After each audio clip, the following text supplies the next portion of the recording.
Now we are going to see second statement of second law of thermodynamics, that is known as Clausius statement. Clausius statement is basically a law which deals with heat pump or refrigerator. That's why I gives you a introduction or information regarding refrigerator and heat pump. Now it will be very easy to understand. Clausius statement actually tells us that heat always flows from a body at high temperature to a body at low temperature. That we know from our childhood knowledge, that if there is no temperature gradient, then heat cannot flow.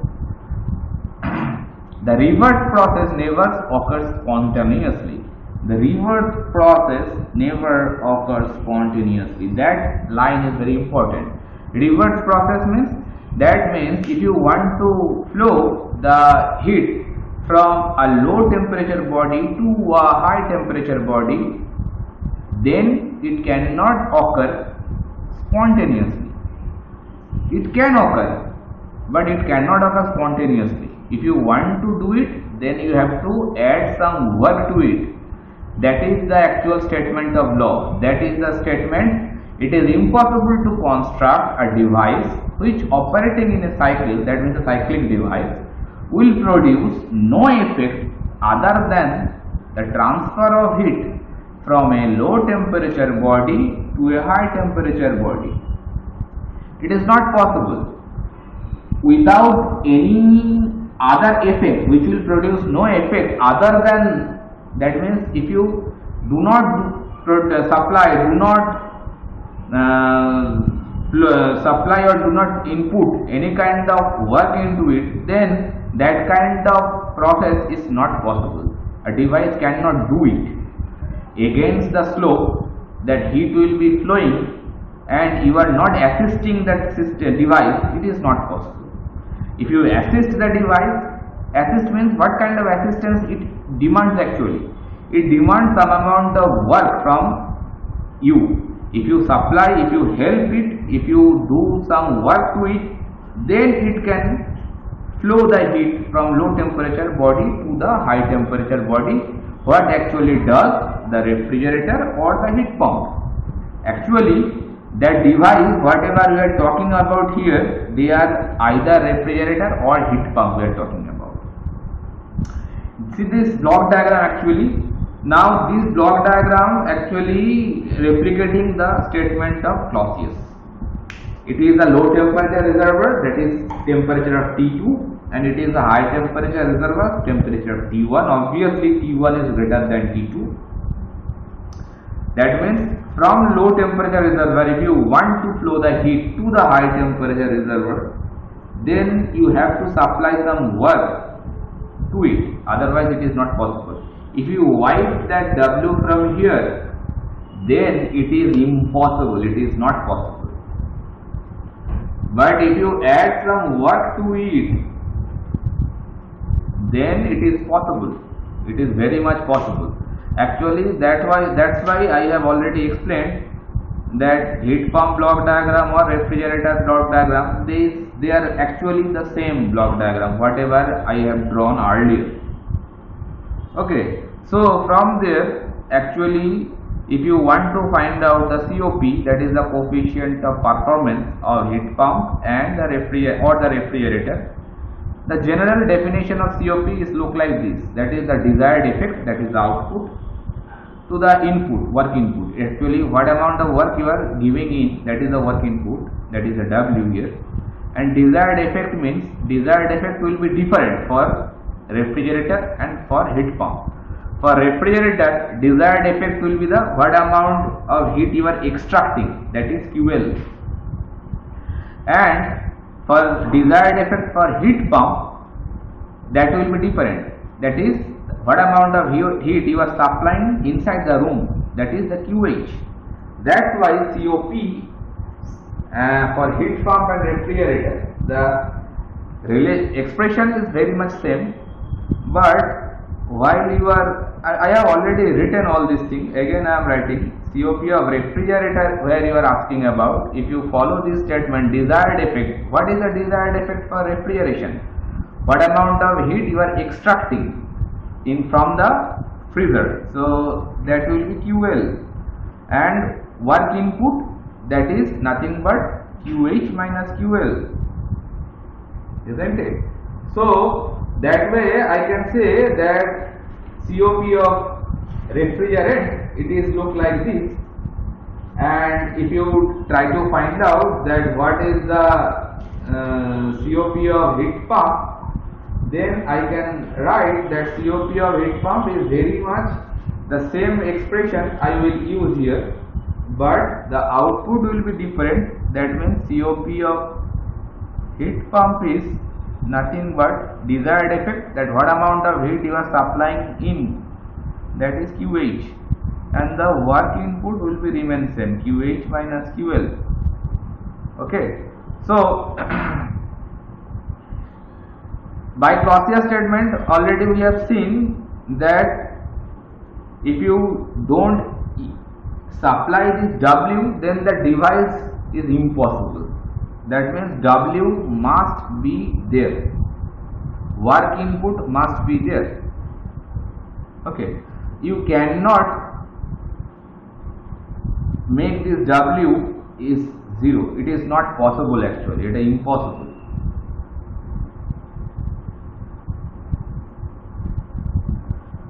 If W becomes 0, then COP will be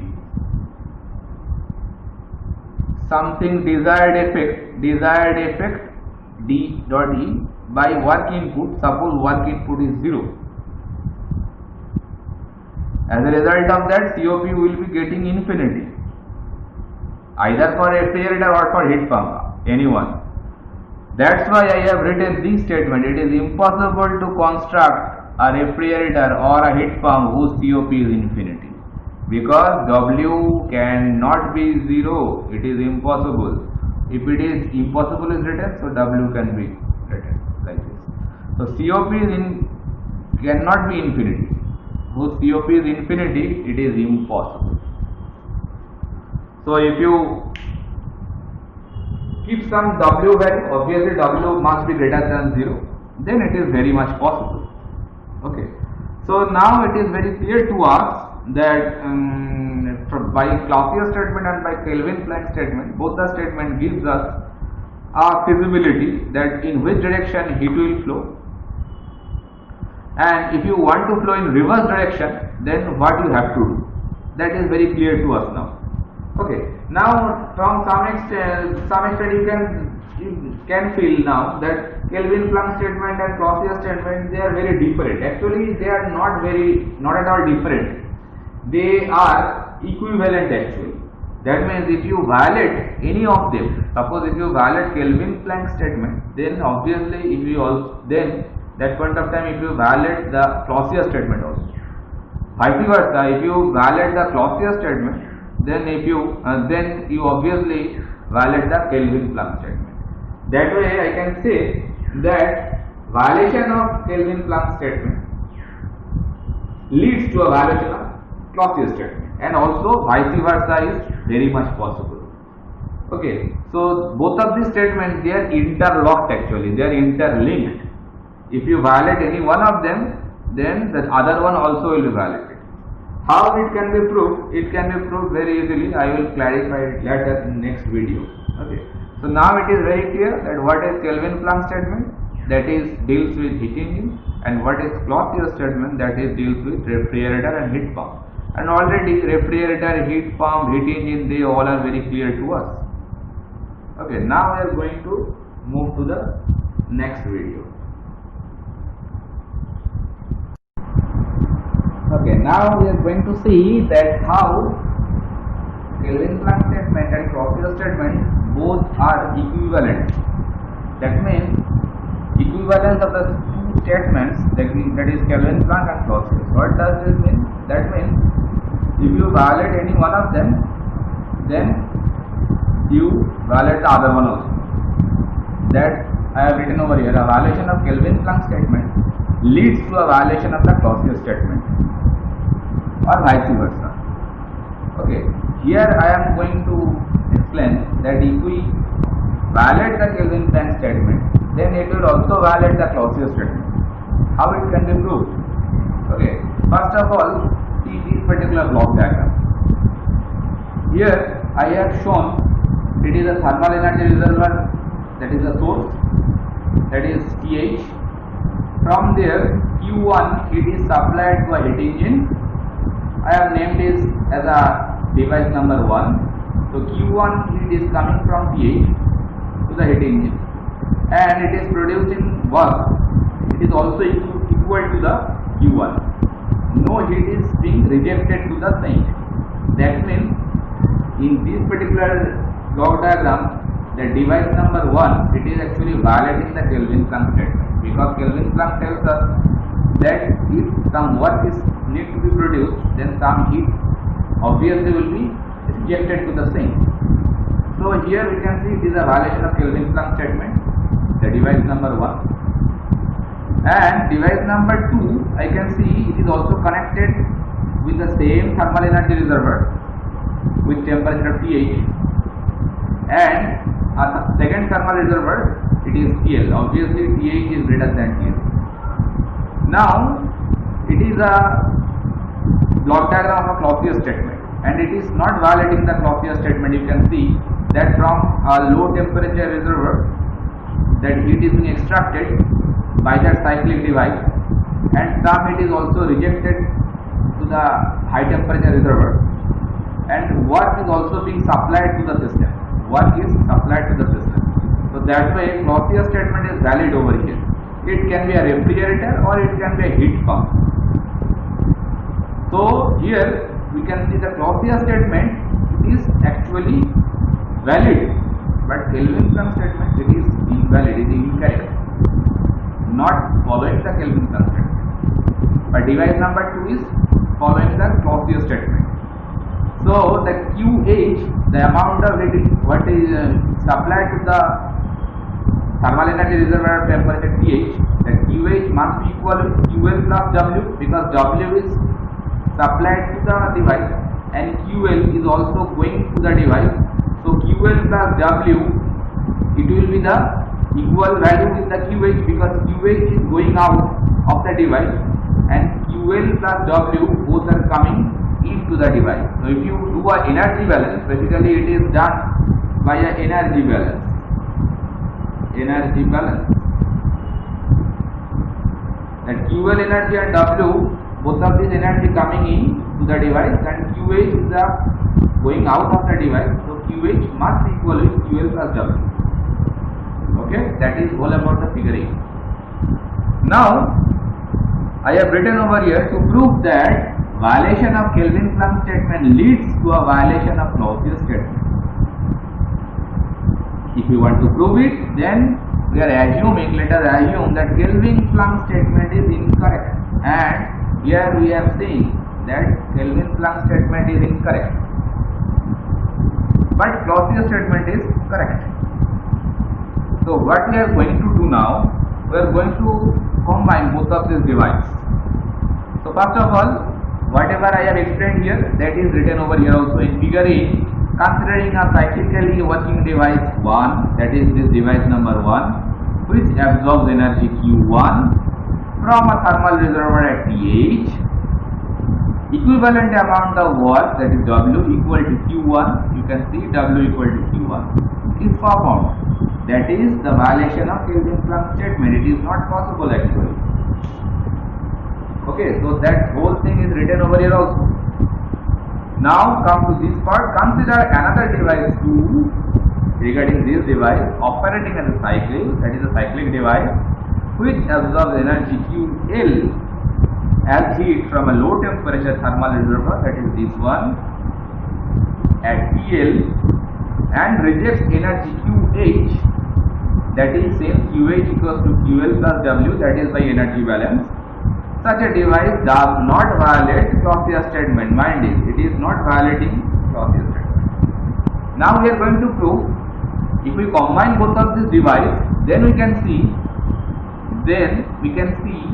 that both of these devices, if we combine them, then we can see that Kelvin-Planck statement violating, as a result of that Clausius statement is also getting violated.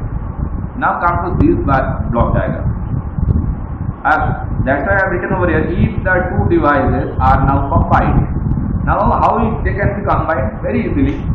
Just relate this block diagram with that one.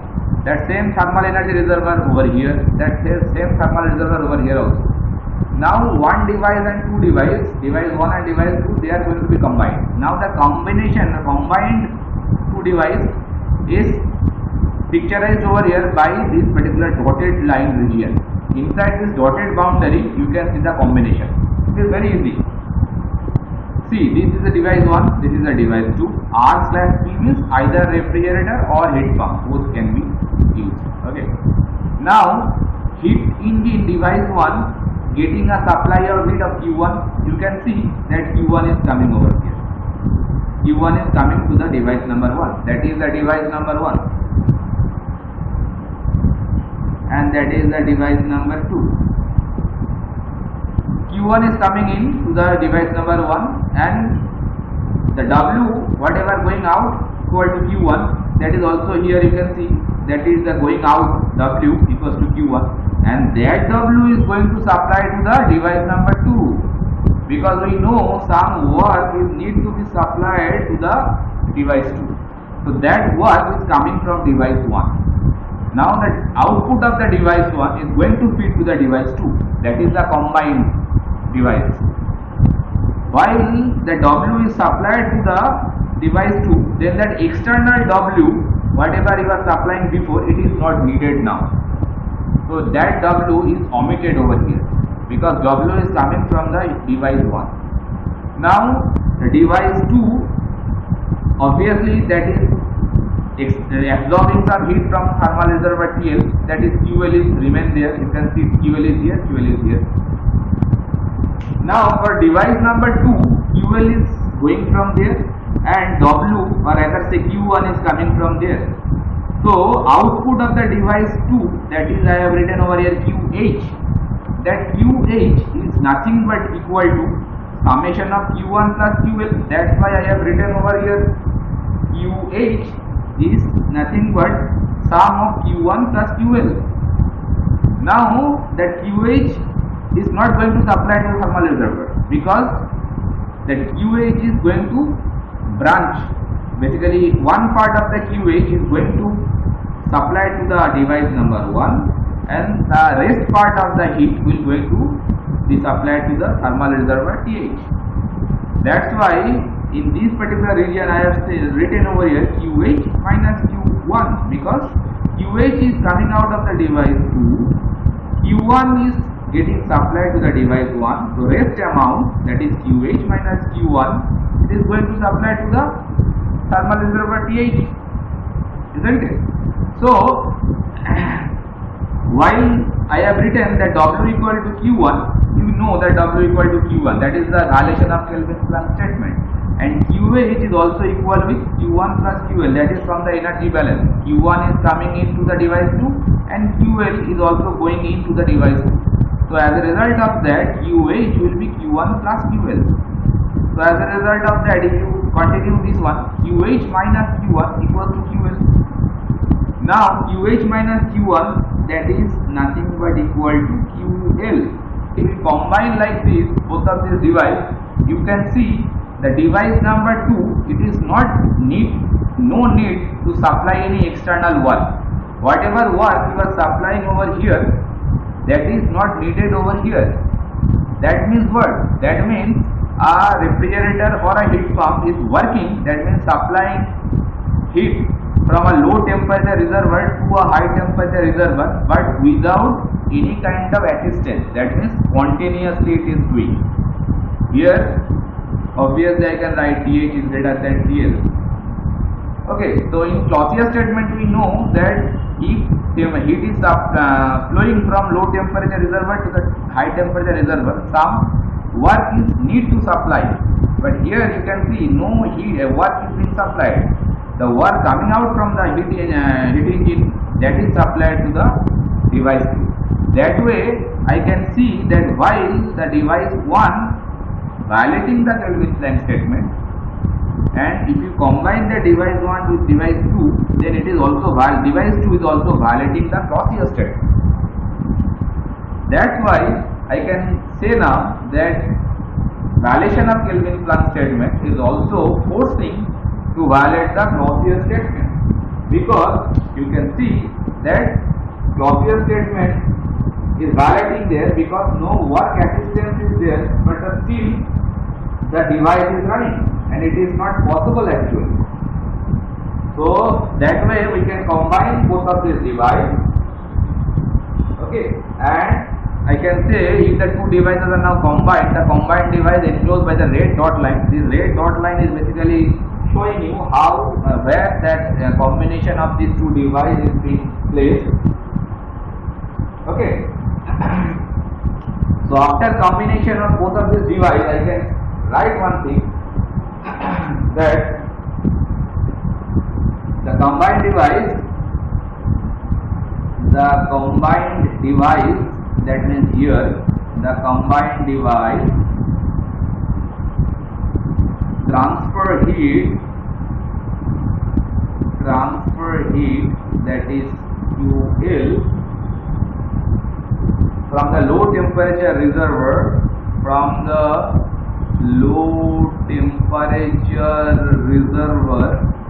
which reservoir? That is this one, low temperature reservoir at TL, to a high temperature reservoir, which one? The top one, high temperature reservoir, and the temperature is at TH, without receiving or without helping, without receiving any work assistance. That means no work need to be supplied from external means, no work assistance, and it is the violation of Clausius statement.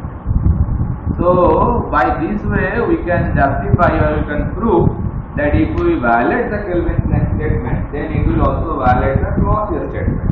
And also we can prove the reverse one also, that if you violate the Clausius statement, then obviously you will violate the Kelvin-Planck statement.